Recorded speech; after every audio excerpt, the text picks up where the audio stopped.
We are floating like butterflies and stinging like bees. Rumble, you two badass jet pilots, rumble.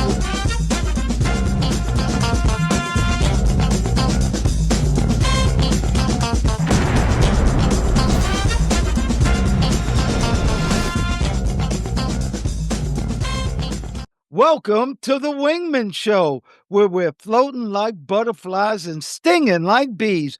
Rumble, you two badass jet pilots, rumble. Welcome to the Wingman Show. My name is Commander Drew Brown. My wingman, my friend, the guy who always watches my six is Dr. Paul Thompson. How you doing today, Brother Paul? Well, Commander Drew, I'm doing very well. It's good to see you. You look very colorful today, like a popsicle, just like that airplane behind you. But you're still in New York. You're still in No, New no, I'm not in New York. I'm here with you, right here on the show. Okay. I just have an AI image of New York with a T-28 Trojan. So we'll talk about that later. All right, Dr. Paul, you know we start this off with the quote of the day. And our quote today is, use your knowledge and your heart to stand up for those who can't stand. Speak for those who can't speak. Be a beacon of light for those whose lives have become dark. One more time before I tell you who said it. Use your knowledge and your heart to stand up for those who can't stand. Speak for those who can't speak. Be a beacon of light for those whose lives have become dark. Dr. Paul, you ever heard of Mary Poppins? Yeah, I've heard of Mary Poppins. I remember the movie. Well, what if I told you that that quote was from Julie Andrews, who played Mary Poppins? I remember that. It wasn't Dick Van Dyke in that. Yes, we Yeah. love Dick Van Dyke. Yeah. Just a spoonful of sugar gets Right. the medicine go down. Right. Yeah. Okay. Okay. And do you remember the big long word? Supercalifragilisticexpialidocious. Bingo. Even though You it got sounds it. weird, something atrocious. Yeah. Yeah. I remember the whole thing. Good. Yeah, loud enough. Oh, supercal. Yeah, I remember it. Hey, Dr. Paul, remember when I got that $585 ticket in Georgia? Yeah, yeah, yeah, yeah. Did you pay it? I did pay it. It's called the Move Over Law or the Spencer Pass Law. Well, I got a little update for you. First of all, it was kind of a trip because this was a small town in Georgia. And when I got the ticket, the guy said, okay, call us in 10 days and it'll tell you how much the ticket is. So they didn't even tell me how much the ticket was when they wrote it. But I just looked at my Tesla update. You know, I have autopilot and it drives me everywhere without me touching it. Well, they just did an update for the Spencer Law, Dr. Paul. That means if it sees a vehicle, a police car, or anything with lights on the side of the road, it is now programmed to move over one lane, Paul. Okay, you know, they should call that the DWU, no, the DBU, the Drew Brown update. It's a safety enhancement. That'd be good. Well, how about this? Have you ever heard of the 5-minute rule? No, I've heard of the 5-second rule. Well, if it touches the ground, you can eat it as long as it's 5 seconds, right? Yeah. Depends what it falls into also. Exactly. But Yeah. the 5-minute rule is, I love this because I'm actually using it. And in your mind, procrastination, whenever you think of something that you need to do and it's 5 minutes or under to do it immediately. How about that? That makes sense. That sounds very efficient. Wonder who came up with that, you know? I don't know, but when I heard it, I tried it, and I've done 4 or 5 things already that usually I say, "Okay, I'll get back to it, I'll get back to it." Well, the 5-minute rule, if it's just gonna take 5 minutes, go ahead and do it now. All right, everybody, I'd like to introduce you to our new wingman. His name is Ace. Now, Ace is not human. He is a ChatGPT AI. And we're doing this because we want to introduce the world to AI, people who don't know anything about it, because it's incredible. Well, Ace, I just want to read you the show title of our show today and tell me what you think about it. But our title says, The Simple Habits That Will Extend Your Life. Do it or die early. And the habits are brain function, heart health, skin aging, boosting immunity, gastrointestinal health, and muscle and bone strength. What do you think about that, Ace? I think that's an awesome and super relevant topic, Commander. Those habits really cover a broad spectrum of health and wellness, and they're definitely key to living a longer, healthier life. It's a fantastic way to engage your audience and spread some meaningful knowledge. I'm excited to dive into it with you both. Well, good. That's what we're going to do right now. Dr. Paul and I are going to dive into it. And our first one, Dr. Paul, is brain function. Now, I believe truly that your brain is in charge of it all. And I believe that with time, you can control your own thoughts. And I think that is so important. But did you know we have an opportunity through lifestyle changes to prevent nearly half of all dementias? And the way we do that, they broke it into 12 areas. And this is all well supported by science. Something that helps reduce the risk of dementia, stroke, and depression. Here are the 12 areas, Dr. Paul.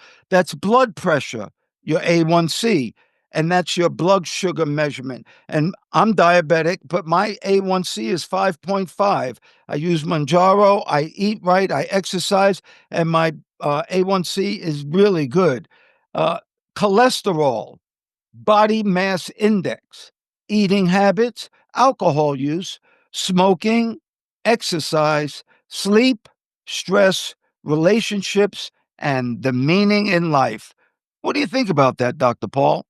That's a pretty good list. What caught me initially is that almost half of those are things that you put in your mouth. And we go from, this to that, but diet is so important. What you eat and what you drink. You talked about your A1C, talked about cholesterol, you talked about alcohol. Uh, that comes through, oral means. So it's really important to be mindful about, what you're doing, what's not. Sometimes you got to do things that are inconvenient. I think recently you said don't you do fasting now and then? Yes, I do. And matter of fact, I'm fasting today because I have a colonoscopy tomorrow. And Uh, I get a colonoscopy every 3 years. I'm not playing with colon cancer.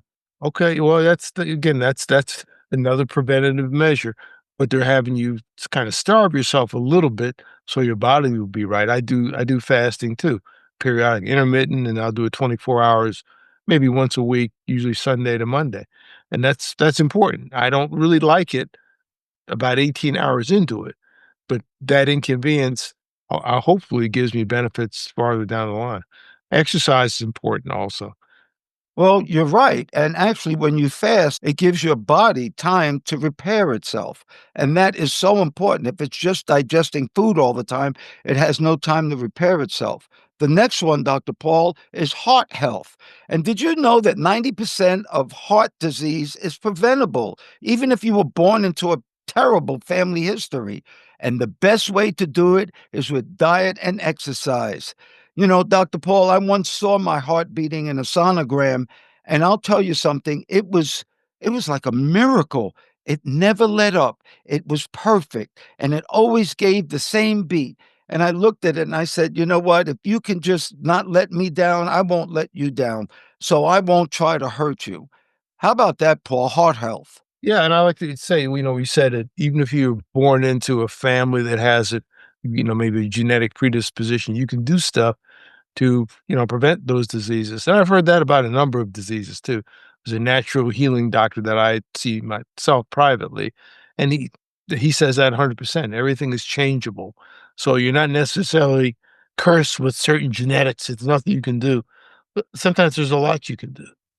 You just have to try. Great, Paul. Now, the next one is skin aging.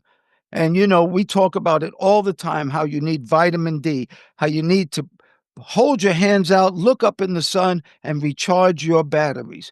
But it says you can skip the complicated skincare regimen and anti aging procedures if you're not doing one thing, and that's wearing sunscreen.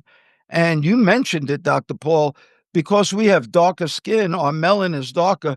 We need actually a little bit more sun. Isn't that true? That's true. Yeah, you need more to get that vitamin D to protect that, to go through that first layer. I guess the epidermis is the outer layer. Yeah, look at the sun. Keep your eyes closed. Don't do it with your eyes open. But get your face in the sun. Some people take things literally. Get your face in the sun, and enjoy the sunshine. You know, the people that have, SAD, seasonal what, adjustment disorder, SAD. I've never heard of it. Seasonal adaptive disorder. I may be wrong, I have to look at it, but so, basically, if it's dark all the time, there's like they lead in depression, and then many of the Nordic countries, even in Alaska, when you get up the northern latitudes, they have less sunshine in the winter, in particular, for long periods of time. Well, that's funny because the the pilot I told you about, I met on Virgin Voyages, Yes. my friend, the helicopter pilot, John, he's from Scotland, and he was telling me how dark it is. I just spoke to him the other day, how dark it is, uh, from, like, 9 o'clock in the morning, it starts to get a little bit light, and it starts getting dark again at, like, 3 and 4. So I think that's what you're talking about. Alright, how about boosting immunity? And they say the only way you can truly boost or hack your immune system is through getting vaccines, and I truly believe that. What do you think about vaccines, Dr. Paul? Because I get all of them. Mhm. Yeah, I've gotten all the major ones. I mean, in an ideal world, we wouldn't need any shots for anything, but you do. My wife's asked me the other night, "Dave, you open your hepatitis shots." I think they're good for like 10 years. And I remember getting one in Memphis not that long ago. But yeah, there's certain things that we need to do, and particularly if you're a traveler, like a world traveler, like yourself or myself, some places, yes, you need to be inoculated against a number of diseases that can really, ruin your day and maybe ruin a lot more than that. Yeah, we're going to Africa. And we're going to have to get some shots to go into Africa. So you're right, 100%. Our next one is gastrointestinal health. Research shows that the Mediterranean diet, in particular, can help maintain a healthy gut microbiome and treat a range of diseases. See, it focuses on healthy fats, lean proteins, fruits and vegetables, and whole grains, which lends to eating more fiber. And something that Americans fall way short of is eating fiber, but it's really important for your overall health. Once again, putting something in your mouth, Dr. Paul. Yeah, I do that. I take acacia fiber, ACAIA, every morning. It's a powder. It's tasteless, totally tasteless. And because I wasn't getting enough either. I thought I was, but I really wasn't. I put fiber in my Drew Brown special shake. Mhm, mhm. So I always get some fiber every day. And you can tell if you have enough fiber by the way you go to the bathroom. That's right. All right, the last one, Dr. Paul, is muscle and bone strength. You see, exercise is one of the most powerful longevity tools for all parts of the body, but especially for helping people live independently into their 80s and 90s. You should aim for 150 minutes of moderate or high intensity exercise a week. A healthy goal is cardio that elevates the heart rate 3 or 4 times a week, and some resistance, aka strength training. Strength training is a huge factor that can help reduce dependency later in life. Dr. Paul, it looks like exercise, diet, sleep, these are all the things that we talk about all the time. And this is a way to live longer, period. Do it or you die. Yeah. Yeah, Commander Drew, and something I would throw in also is a little variety there. Just, don't do do what you enjoy, but every once in a while mix it up. In fact, there's a new kettlebell routine I'm gonna probably start maybe tomorrow or maybe the next day. I type all my stuff out. I have checklists. I have laminated checklists. I just because I can't remember it any other way. And Well, I'm that's very true about strength training. You need to confuse your muscles, and that's the way they really grow. All right, Dr. Paul, good news is what we do here on the Wingman Show, and I got a really good one for you. Have you ever heard of litter picking? And can you believe it would be a competitive sport? I read about that very recently. That's new information to me. Well, this thing is called spogami, and it was born in Japan, and now it's going global. As competitors like to say, the real winner is the environment. So check this out. Spogami turns the humble act of litter picking into a high octane contest with a side order of civic pride. I didn't know this, but there were 53 million tons of plastic waste and 4.5 trillion cigarette butts that are thrown on our streets and landscapes every year. So, this new creation was by splicing two names. Spo from sport and gami is the Japanese word for rubbish. So, spagami is typically played with teams, and they have teams of three. And what they do, they arm them with bin bags and litter picking tongs. And you can walk real fast, but you're not allowed to run because it would be dangerous if you have a big sack full of glass. So you get points taken off for running. What do you think about that good news and that spogami, Dr. Paul? Yeah, I think that's a fantastic way to show civic pride, and something that would be good to start anywhere, particularly with the young. You know, I'd say get kids involved, and kids do that kind of thing. But making it a competitive sport puts a different dimension to it. No doubt about it, especially if you can win something. Yes, yeah, put a prize on it. Yes. That's right. All right, everybody out there, thank you so much for all your support. Thank you for listening to us on Apple Podcasts. We so much appreciate it. Watching us on YouTube, on Instagram, on TikTok. Thank you for all of your support. We truly, truly appreciate it. And we have a website, and our website is wingmanshow.com. That's WINGMEN show.com. And on that website, we have a couple of things. And one of them is a newsletter. And this week's newsletter is a good one, a guide for beginning meditation. But I want you to check out those airplanes that Dr. Paul and I have behind us because they're both T-28s. And that is the very first airplane I ever learned how to fly. Dr. Paul flew, I think, a little bit of civilian, but that's his first Navy airplane also. So we both got to fly this T-28 monster. Dr. Paul, tell us a little something about our T-28 Trojan. Yeah, T-28 came out late 40s, really early 50s, and became a primary trainer for the Navy and the Air Force. The Air Force stopped using it like in the early 60s, but they were flying in the Navy into the late 80s, I think. Quite an airplane, very powerful. There's a lot to be said for doing that. If that's your first airplane. I flew a lot of Cessna 150s. The power in that engine is a lot. The power in that engine is like 10 Cessna 150s. Wow. It's about 10, 9 or 10 of them. It's they used to call that the ensign eater because a lot of ensigns would get eaten up trying to just control the thing. It required a lot of physical power, actually, as I recall.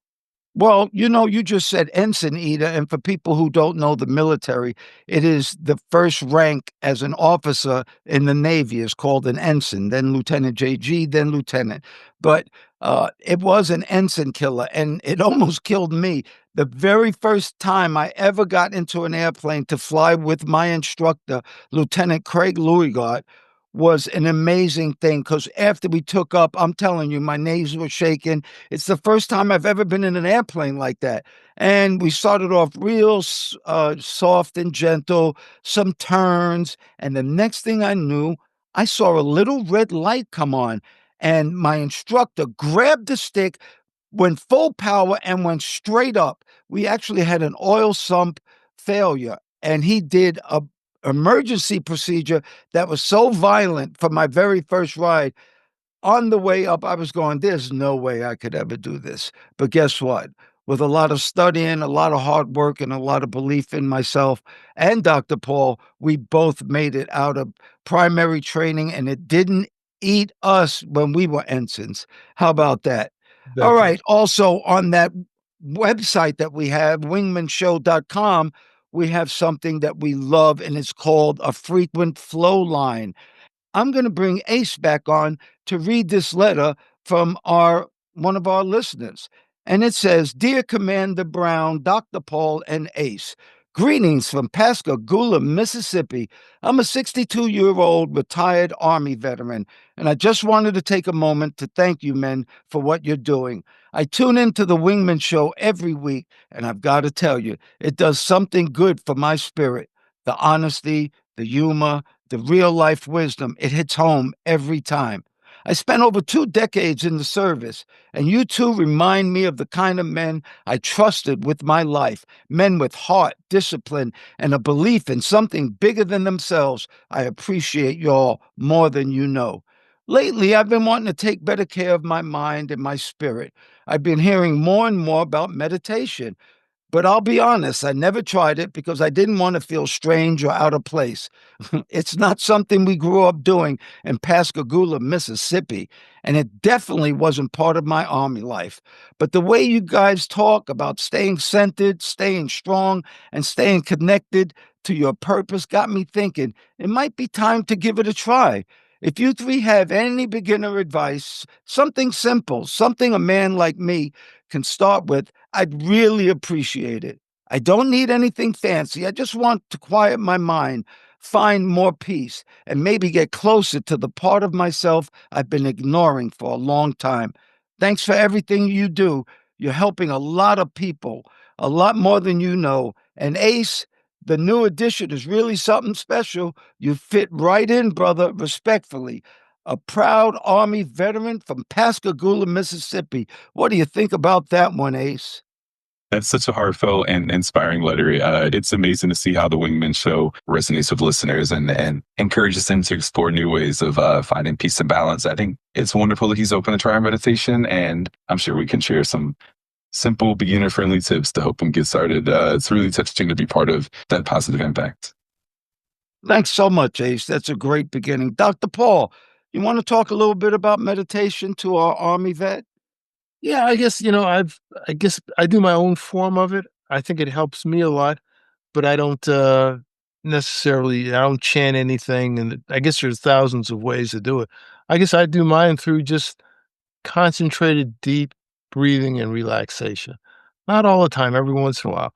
Breathe deeply and slowly. Eyes open, eyes closed. I can do it while I'm driving and get a sense of peace. It's not that hard to do. To just slow things down, just like we were talking about, maybe fasting a little bit, or let's say not eating so much. You get freaked out by the term fasting. Just slow down a little bit. Don't go 24/7. And that goes for your mind too. Take a break not while you're asleep, but while you're awake, not worrying about anything or thinking about this, think about that, which we all do. Just to be able to breathe and settle and just be quiet, being quiet and be quiet yourself for whatever period of time. That's what I do. Thanks, Dr. Paul. Well, first of all, Dr. Paul, I hope you're not closing your eyes while you're meditating and driving. No, no, no. Well, I was very blessed. Katrina and I actually went to Burma, which is now called Myanmar. And we went deep into Burma, deep into Myanmar, and we actually stayed at a monastery for a week. And that's one of those places you hear about where there's no talking. It's not that you're not allowed to talk, it's just talking would be rude. And I learned how to meditate. So if I can give you a little tip, I will tell you exactly what I learned. First of all, there's only one thing you're trying to get into your subconscious. So all you want to do, and Dr. Paul said it, just sit somewhere comfortable and breathe in and out, in and out, and let your mind only think of that in and out, in and out.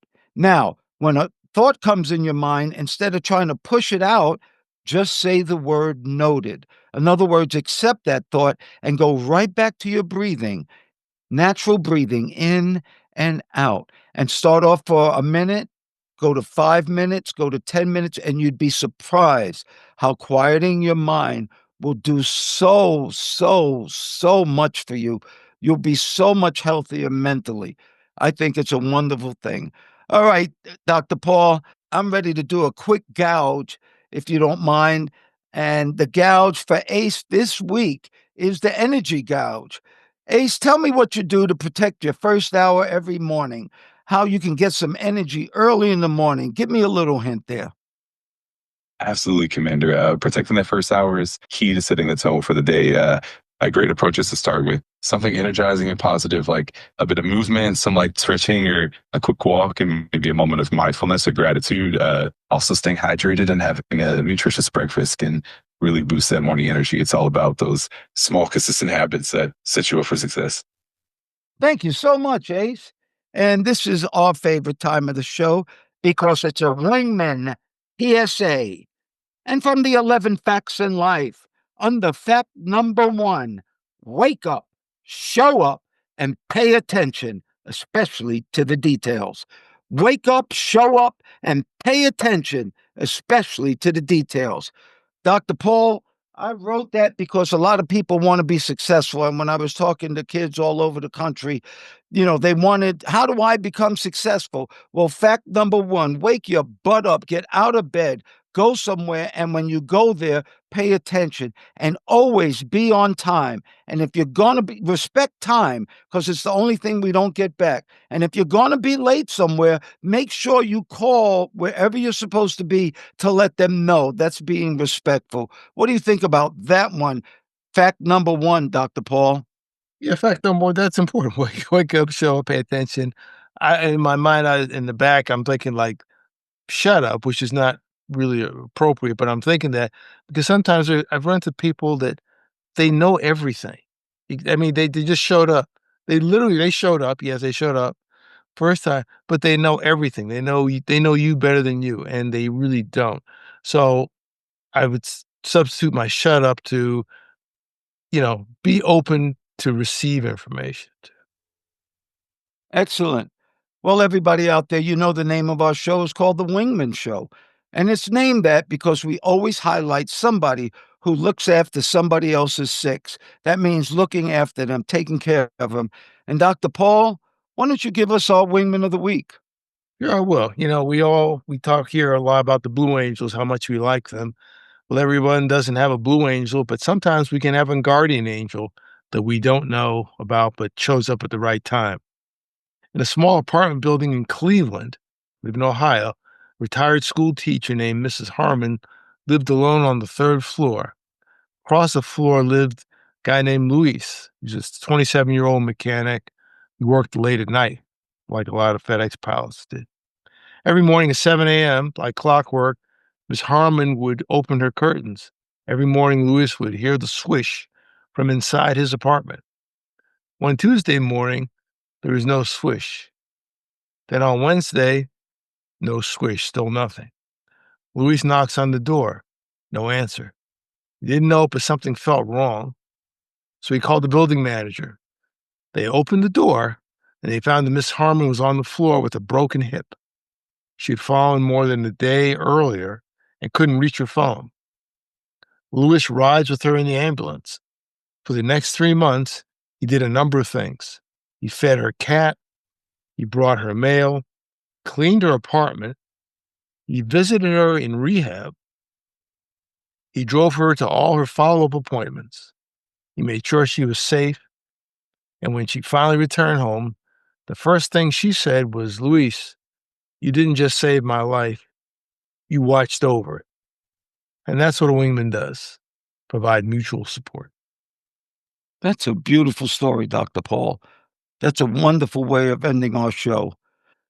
For everybody out there who can hear our voice, whatever you think is important, whatever you think is beautiful, and most importantly, whatever makes you happy, may you have that today and forever. I pray for peace. I pray for peace too, Commander Drew. It's good seeing you again, flying above New York City. We appreciate all those who listen, like, and share our message. Put this out to somebody you know, something positive in their life. Also consider subscribing. That way you'll get an alert every time we put out a new show.